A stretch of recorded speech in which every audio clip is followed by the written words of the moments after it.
ఓం నమః శివాయ. నమో నారాయణాయ. ఓం శ్రీ కర్మ నివారణ కాల భైరవాయ నమో నమః. ఓం వజ్రణకాయ విద్మహే తీక్ష్ణ దగ్గుస్థాయ ధీమహి తన్నో నవనారసింహస్వామి ప్రచోదయాతు. హరి ఓం.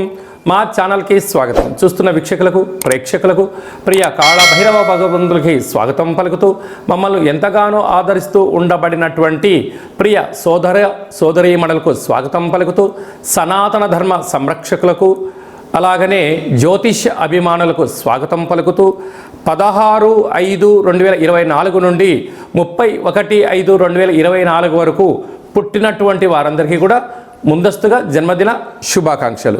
గతంలో వివాహం చేసుకున్న వారికి వివాహ వార్షికోత్సవ శుభాకాంక్షలు.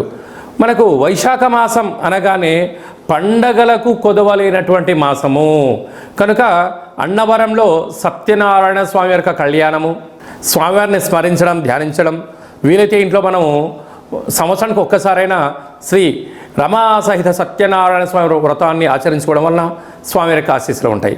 అలాగనే మనకు వాసవి మాత అమ్మవారి యొక్క జయంతి, అమ్మను స్మరిస్తే అన్నీ మనకు ఉన్నట్లే అని చెప్పి గమనించాలి.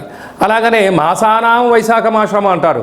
వైశాఖ మాస పూర్ణిమ తిథి యందున అరుణాచల స్వామివారి యొక్క గిరి పర్వత ప్రదక్షిణ చేసినట్లయితే సర్వము శుభప్రదమే అని చెప్పి గమనించాలి.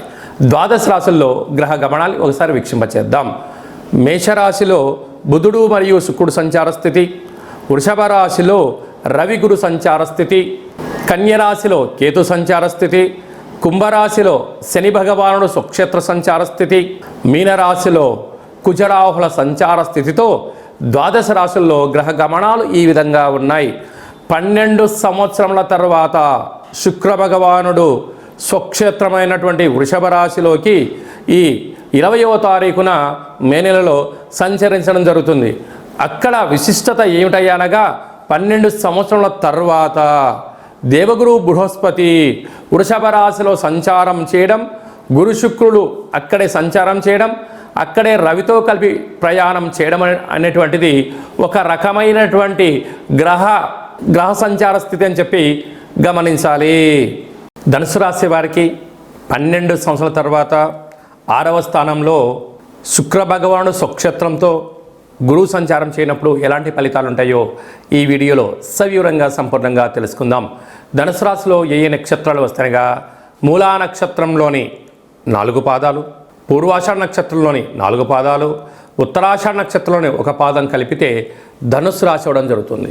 చాలామందికి పుట్టినటువంటి కాల సమయంలో డేటా ఆఫ్ బర్త్లో లేనటువంటి కారణం చేత పేరు యొక్క మొదటి అక్షరాన్ని అనుసరిస్తూ రాశిని తెలుసుకునే ప్రయత్నం చేద్దాం. ఏ, యో, బా, బి, బు, ధ, బా, డా, భే అక్షరాల వారందరూ కూడా ధనుసు రాశి జాతకులే. ధనుసు రాశికి అధిపతి దేవగురు బృహస్పతి. వీరికి తృతీయంలో శని సంచార స్థితి ఉండడం, అర్ధాస్తమ కుజుడు అర్ధాస్తమ రాహు కారణం వలన, కుజదోష ప్రభావం కారణం వలన చిన్న చిన్న విషయాలకు ఆందోళన తగదు. నిత్యము మిమ్మల్ని ఇంట్లో వాళ్ళు, ఆఫీస్లో వాళ్ళు, తల్లిదండ్రులు, అత్తమామలు, బంధువులు, మిత్రులు, స్నేహితులు, సన్నిహితులు అనేక మంది మీ ఆదాయం పైన, మీ జీవన విధానం పైన, ప్రతి విషయం పైన మీ పైన కన్నేసి ఉంచారు అని చెప్పి గమనించాలి. విజయం కలిగితే మా వైపే మీకు విజయం కలిగిందని చెప్పి వారే మీ విజయాన్ని పండగలా చేస్తారు. ఒక్క అవగింజంత తప్పు జరిగి ఎక్కడో ఒక అడుగు వెనక్కి వేస్తే ఇదంతా నీ వైపే జరిగిందని చెప్పి మిమ్మల్ని ముప్పేట దాడి చేయడానికి అనేక మంది శత్రువులు పొంచి ఉన్నారు. ధనుసు రాశి జాతకులు తస్మాత్ జాగ్రత్త. అలాగే పంచమ స్థానంలో బుధ శుక్ర సంచార స్థితి ఉండడం వలన నూతనంగా వివాహమైన వారికి సంతాన యోగం, పిల్లలకు మంచి బుక్స్, మంచి బ్యాగ్స్, మంచి డ్రెస్సులు, అలాగనే పిల్లల యొక్క ఆలోచనకు అనుకూలంగా వారికి మంచి ఎడ్యుకేషన్ సంబంధించి, ఉద్యోగానికి సంబంధించిన ఎక్విప్మెంట్స్ కొనివ్వడం, స్థిర చరాస్తులు సొంతం చేయాలని మీ కోరిక నెరవేరబోతుంది. 12 సంవత్సరాల తర్వాత శుక్ర భగవానుడు వృషభ రాశిలో సంచారం చేస్తూ ఉండగా గురువు అక్కడే కలిసి ఉండడం, అక్కడే రవిచేత వీళ్ళిద్దరు హస్తగతం అవ్వడం వలన దయచేసి అప్పులు ఇవ్వద్దు, అప్పులు తెచ్చుకోవద్దు. దూర వాయు జల ప్రయాణాలలో అనవసరమైన ఖర్చులు పొంచి ఉన్నాయి. రుణ సమస్య, రోగ సమస్య, శత్రు సమస్య, బంధు మిత్ర స్నేహితులతో అనేక రకాలమైనటువంటి వారందరూ కూడా మిమ్మల్ని ఎక్కడ తొక్కేయాలా అని చెప్పి కంకణం కట్టుకొని ఎదురు చూస్తున్నారు. కనుక వీలైనంత వరకు దూరంగా ఉండండి, ఏకాంతంగా గడపండి, ఆధ్యాత్మికంగా ఉండండి, ధర్మ మార్గంగా ఉండండి. మీ ఉన్న చోటనే ఆనందాన్ని ఎత్తుకులాడుకోండి. ఆనందం అనేది డబ్బులు ఇస్తే రాదు. మీ ఆత్మ విమర్శ చేసుకొని మనస్సంకల్పంగా మీరు ప్రయాణం చేయగలిగినట్లయితే ధనుసు రాశి జాతకులకి అద్భుతమైన యోగం కలుగుతుంది.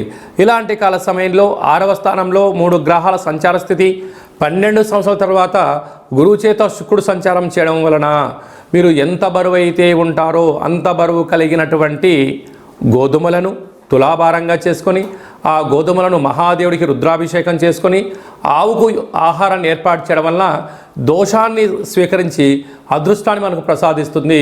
పక్షులకు పావురాలకు వేయండి, లేకపోతే జలజీవరాశులకు సమర్పించండి. అద్భుతమైన ఆనందం, ఐశ్వర్యం మీ సొంతమవుతుందని చెప్పి గమనించాలి. మే నెలలో మనకు 16వ తారీఖు నుండి 31వ తారీఖు వరకు ముఖ్యమైనటువంటి పండుగల గురించి క్లుప్తంగా, సవివరంగా, సంపూర్ణంగా తెలుసుకుందాం. మనకు 16వ తారీఖున వైశాఖ మాస శుక్లపక్ష అష్టమి, గురువారం మఖా నక్షత్ర సందర్భంగా, అలాగనే 23వ తారీఖున వైశాఖ మాస పూర్ణిమ సందర్భంగా, 31/5/2024 వైశాఖ మాస బహుళపక్ష అనగా కృష్ణపక్ష అష్టమి శుక్రవారం శతభిష నక్షత్ర సందర్భంగా మనము కాళభైరవ స్వామిని స్మరించడం, ధ్యానించడం, కాళభైరవ స్వామికి ఒక ముడుపు కట్టడం, అలాగనే కూష్మాండ దీపాన్ని పెట్టుకోవడం, కాళభైరవ స్వామివారిని స్మరించడం మనకు యోగం అని చెప్పి గమనించాలి. కలియుగ కాలంలో కాలాన్ని శాసింపజేసే శక్తి కేవలం కాళభైరవ స్వామివారికే ఉంటుంది. కనుక కాలం మనకు అనుకూలించాలన్నా, అంటే విద్యార్థులు బాగా చదువుకొని పరీక్ష రాసి ఉత్తీర్ణత సాధించాలనుకున్నా, బాగా చదివినటువంటి స్టూడెంట్స్కు మంచి ఉద్యోగం రావాలనుకున్నా, వివాహం కావాలనుకున్నా, సత్సంతాన సౌభాగ్య స్థితి కావాలనుకున్నా, వృత్తి, ఉద్యోగ, విదేశీయాల, రాజకీయ, వ్యాపార రంగ సేవా కార్యక్రమాల్లో చురుకుగా పాల్గొనడం, విజయాన్ని సాధించగలగాలి అన్నట్లయితే కళౌ కాళభైరవ అంటారు. కలియుగ కాలంలో కాళభైరవ స్వామిని స్మరించడం వలన సకల భూత, ప్రేత, పిశాచ, బ్రహ్మర, యక్షర, యమదూత, శాకిని, డాకిని గ్రహబంధనాలు, సంచిత ప్రారబ్ధ ఆగమిక కర్మలు తొలగిపోయి నరదృష్టి నివారణ కలిగి అన్నింటా విజయం, అన్నింటా విశేషమైనటువంటి వ్యాపార ఆకర్షణ, విద్యా ఆకర్షణ, జ్ఞానాకర్షణ కలిగి జీవితం సువర్ణమయం అవుతుందని చెప్పి గమనించగలగాలి. వీలైతే మీరు ఇంట్లో కాళభైరవ స్వామికి పూజా కార్యక్రమం ఆచరించుకోండి. కుదరలేదు, మన యొక్క దేవాలయంలో 4 మంగళవారాలు, 4 శనివారాలు, శుద్ధాష్టమి, పూర్ణిమ, బహుళాష్టమి సందర్భంగా ఒక్కొక్క నెలలో ఒక్కొక్క కాళభైరవ స్వామి వారు ఉంటారు. కాళభైరవ స్వామి వారి యొక్క పూజ, కాళభైరవ స్వామి యొక్క సౌభాగ్య ముడుపు, కాళభైరవ స్వామికి కూష్మాండ దీపము, హోమ కార్యక్రమాలు చేయించి ఆసక్తి గలవారు ఈ కింద సంప్రదించినట్లయితే మీకు ప్రత్యేకంగా వాట్సాప్ కాల్ ద్వారా, వీడియో కాల్ ద్వారా పూజ చేయించి స్వామి యొక్క ప్రసాదాన్ని మీకు అందజేయడం జరుగుతుంది. ఆసక్తి గలవారు ఈ కింద సంప్రదించి మీ గోత్రనామాలను నమోదు చేసుకోగలరు. ఇంకనూ మనం విజయం సాధించగలగాలి అన్నట్లయితే కాళభైరవ స్వామి వారి యొక్క పాత్ర ఇది స్వర్ణాకర్షణ కాళభైరవ అక్షయ పాత్ర అంటారు. అక్షయం అనగా నశించబడినటువంటిది. ఇందులో రాసులు 12 ఎలా ఉంటాయో 12 రాసులను ఇందులో అచ్చు వేయడం జరుగుతుంది అని చెప్పి గమనించాలి. కనుక ఈ యొక్క పాత్ర యొక్క విశిష్టత ఏమిటనగా శబ్ద తరంగాల ద్వారా ఓంకార శబ్దం రావడము, ఈ శబ్దం ఇంట్లో ప్రసరించడం వలన సకల దుష్టగ్రహాలు వెళ్ళిపోవడము, మానవుని శరీరంలో ఉండబడినటువంటి షట్చక్రాలు వికసింపజేయడము, తను ఏదైతే అనుకుంటాడో దాంట్లో విజయం సాధించడం జరుగుతుందని చెప్పి గమనించగలగాలి. గృహంలో నివసిస్తున్నటువంటి జ్యేష్ఠాదేవి ఈ శబ్ద త్వరితకి బయటికి వెళ్ళిపోయి గ్రామ, రాష్ట్ర, దేశ, ప్రపంచ స్థాయిలో సంచరిస్తూ ఉండబడినటువంటి ధనలక్ష్మీదేవి అమ్మవారు గృహంలోకి స్వాగతం పలుకుతుందని చెప్పి గమనించాలి. ఈ పాత్రను ఎలా ఉపయోగించాలో ఒకసారి గమనిద్దాం. ఓం కాళభైరవాయ నమః. హరి ఓం.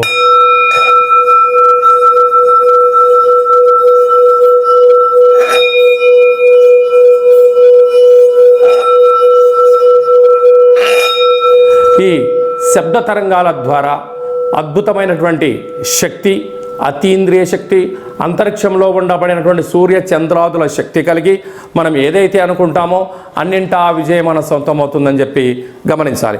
ఈ అక్షయ పాత్రతో పాటు కాళభైరవ స్వామి యొక్క పిరమిడ్ని, డాలర్ని, కంకణాన్ని, ఏర్పాటు చేయించి మీకోసం ప్రత్యేకంగా కాళభైరవ హోమ కార్యక్రమం చేయించి వీడియో కాల్ ద్వారా చూపించి నక్షత్రాలు 20 ఎలా ఉంటాయో 27 రకాల వస్తువులతో దిష్టి తీయించి మీకు మంచి ఐశ్వర్యాన్ని ప్రసాదించడం జరుగుతుంది. కనుక ఆసక్తి గలవారు ఇంటింటా కాళభైరవం అనేటువంటి అక్షయపాత్ర కార్యక్రమంలో పాల్గొందాం. ఐశ్వర్యాన్ని సొంతం చేసుకుందాం. అష్ట కష్టాలను దూరం చేసుకుందాం. అదే కాకుండా మీ వ్యక్తిగత జాతకం తెలుసుకోవాలనుకుంటున్నారా? మీ పేరు, పుట్టినటువంటి తేదీ, నెల, సంవత్సరం, సమయం మీరు రాసి పంపించినట్లయితే 100 సంవత్సరాల జాతకాన్ని వ్రాసి పంపించి మీరు పుట్టినప్పుడు గ్రహ గమనాలు ఎలా ఉన్నాయి, ప్రస్తుతం ఎలా ఉంటున్నాయి, రాబోయే కాలంలో ఎలా ఉండబోతున్నాయో సవివరంగా సంపూర్ణంగా తెలియజేయడం జరుగుతుంది. చాలామందికి పుట్టినటువంటి కాల సమయంలో డేటా ఆఫ్ బర్త్లు లేనటువంటి కారణం చేత పేరు యొక్క మొదటి అక్షరాన్ని అనుసరిస్తూ రమణ శాస్త్రం ద్వారా మీకు రాశిని తెలియచేస్తూ కాళభైరవ ఉపాసన చేత భూత, భవిష్యత్, వర్తమానాన్ని తెలియజేయడం జరుగుతుందని చెప్పి గమనించాలి. ఆసక్తి గలవారు ఈ కింది నెంబర్ని అపాయింట్మెంట్ తీసుకొని సంప్రదించగలరు. అలాగా మీకు పుట్టినటువంటి పిల్లలకు మాసంలో ఏ మాసంలో పుడితే ఎలాంటి పేర్లు పెట్టుకోవాలి, ఆ యొక్క నక్షత్రంలో ఉన్న ఆధ్యాత్మికమైనటువంటి పేర్లను సూచించడం జరుగుతుంది. మీ అబ్బాయి కానీ అమ్మాయి కానీ వివాహం అవ్వడం లేదా, జాతకంలో ఎలాంటి యోగాలు ఉన్నాయి, ఎలాంటి దోషాలు ఉన్నాయో తెలుసుకొని వివాహ ప్రయత్న కార్యక్రమంలో విజయం సాధింపచేయడము, అదే కాకుండా వచ్చినట్టు వధువు వరుడు యొక్క గ్రహమైత్రి పరిస్థితి ఎలా ఉంటుంది, వీరికి కలిగే అద్భుతాలు గ్రహ యోగాలు కూడా తెలియజేయడం జరుగుతుంది. గతంలో వివాహమైన దంపతులు తరచుగా గొడవపడడం కానీ ఇబ్బందులు పడుతున్నట్లయితే ఆ స్వల్పమైనటువంటి కాళభైరవ ఉపాసన చేత పేరులో స్వల్పమైనటువంటి మార్పు చేయడం వల్ల శ్రీ పార్వతీ పరమేశ్వరులు ఎలా కలిసి ఉంటారో ఆ విధంగా మీకు ఆధ్యాత్మిక సలహాలు సూచనలు కూడా ఇవ్వడం జరుగుతుంటుంది. అలాగే చాలామందికి కాళభైరవ స్వామివారి యొక్క పూజ ఎలా చేసుకోవాలి, కాళభైరవ మంత్ర ఉపాసన ఎలా చేయాలో అనుకుంటున్న వారందరికీ కూడా మన యొక్క దేవాలయంలో కాళభైరవ ఉపాసన మీకు ఇస్తూ సాధన చేయిస్తూ కష్టాలను దూరం చేయిస్తూ ఐశ్వర్యం దగ్గర చేసే ప్రయత్నం జరుగుతుంది. కనుక మనమందరం కూడా కాళభైరవ స్వామిని స్మరిద్దాం, కష్టాన్ని దూరంగా చేసుకుందాం, ఐశ్వర్యానికి స్వాగతం పలుకుదాం. అందరిపైనను వైశాఖ మాసంలో శ్రీ రమా సహిత సత్యనారాయణ స్వామి యొక్క ఆశీస్సులు, వాసవీమాత అమ్మవారి యొక్క జయంతి ఆశీస్సులు, వైశాఖ మాస పూర్ణిమ ఆశీస్సులు, లక్ష్మీ నరసింహస్వామి యొక్క జయంతి ఆశీస్సులు ఉన్నామని కోరుకుంటూ ఆశీర్వచనం. ఓం శతమానం భవతి శతాయు పురుష సతేంద్రియ ఆయుష్యేవేంద్రియే ప్రతిష్టతి ధనం ధాన్యం బహుపుత్రలాభం శత సంవత్సరం దీర్ఘమాయు. సర్వే జనా సుఖినో భవంతు, లోకా సమస్తా సుఖినో భవంతు. సర్వం శివార్పణమస్తు. ఈ వీడియో మీకు నచ్చినట్టయితే లైక్ చేయండి, షేర్ చేయండి, మా ఛానల్ని సబ్స్క్రైబ్ చేసుకోండి. మేము చేస్తున్న వీడియోలు మీకు ముందస్తుగా నోటిఫికేషన్ రావాలి అన్నట్టయితే పైన గంట సింబల్ ప్రెస్ చేసి ఆల్ అనే బటన్ కూడా ప్రెస్ చేయండి. ఇంకా నువ్వు స్వామివారి యొక్క ఆశీస్సులు పొందగలగాలి అన్నట్లయితే మీరు ఎవరి క్షేమాన్ని అయితే కోరుకుంటున్నారో లేక మీ క్షేమాన్ని ఎవరైతే కోరుకుంటున్నారో వారికి కూడా ఈ వీడియోను ఫార్వర్డ్ చేసి భగవంతుడి యొక్క ఆశీస్సులు పొందగలరు, హిందూ ధర్మాన్ని కాపాడగలరు.